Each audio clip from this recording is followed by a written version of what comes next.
ನನ್ನ ಹೆಸರು ಸುರೇಶ್ ಅಂತ, ಕೋಟೆ ತಾಲೂಕು ಪಾಚಕನಹಳ್ಳಿ ಹತ್ರ. ಎಷ್ಟು ಎಕರೆ ಕಬ್ಬು ಮಾಡಿದ್ದೀರಾ? ಒಂದು 25 ಎಕರೆ ಮಾಡಿದ್ದೀನಿ. ಇವಾಗ 100% ನ್ಯಾಚುರಲ್ ಅಲ್ಲಿ ಮಾಡ್ತಾ ಇದ್ದೀರಾ? ಹೌದು. ಸೊ ನಿಮ್ ಆಂಬಿಷನ್ ಏನು? ಏನ್ ಓದಿದ್ದೀರಾ? ಏನ್ ಆಗ್ಬೇಕಂತಿದ್ರಿ? ನಾನು ಮೆಕ್ಯಾನಿಕಲ್ ಇಂಜಿನಿಯರಿಂಗ್ ಮುಗಿಸಿರೋದು. ನನ್ನ ಇಷ್ಟ ಏನಂದ್ರ ಸಾವಯವದಲ್ಲಿ ಆರ್ಗಾನಿಕ್ ಮೆಥಲ್ಲಿ ಕಬ್ಬು ಬೆಳಿಬೇಕು, ಜನಗಳಿಗೆ ಒಳ್ಳೆ ರೀತಿ ಆರ್ಗಾನಿಕ್ ರೀತಿ ಫುಡ್ ಕೊಡ್ಬೇಕಂತ.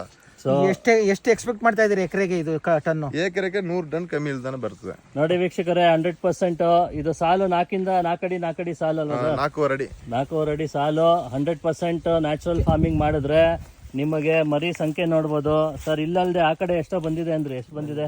70. ಇದು ಒಂದು 30 ಕಪ್ ಬಂದಿದೆ. 30 ಬಂದಿದೆ. ಮೊದಲನೇ ಬೆಳೆಲಿ, ಎರಡನೇ ಬೆಳೆಲಿ 70 ಜಾಸ್ತಿ ಬರುತ್ತೆ. 100% ನ್ಯಾಚುರಲ್. ನಾನು ಯಾವಾಗಲೂ ಹೇಳ್ತಾ ಇರ್ತೀನಿ ವೀಕ್ಷಕರೇ, ಕೆಮಿಕಲ್ ಅಲ್ಲಿ ಮಾಡಿದ್ರೆ 1 ಬೆಳೆ 2 ಬೆಳೆಗಿಂತ ಕಮ್ಮಿ ಆಗ್ತಾ ಇರುತ್ತೆ, 2ನೇದು 3ನೇದು.